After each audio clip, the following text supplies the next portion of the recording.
அகர முதல எழுத்தெல்லாம் ஆதி பகவன் முதற்றே உலகு கற்றதனால் ஆய பயனன்கொள் வார் அறிவன் அற்றால் தொழார் இதின் மலர்மிசை ஏகினார் மானதி சேர்ந்தார் இளமிசை நீர் வாழ்வார்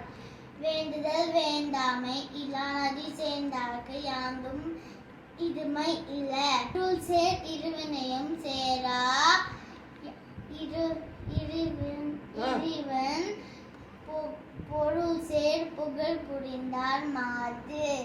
பொறிவாயில் 5 விட்டான் பொய்தீர் ஒருக்க நின்றால் நீடு வாழ்வார் கோமை இல்லாதான் தாய் சேர்ந்தார் கல்லால் மனக்கவலை மாற்றல் அரிது அறவாரி அந்தணன் தாய் சேர்ந்தார் கல்லால் பிறவாரின் நீற்றல் அரிது.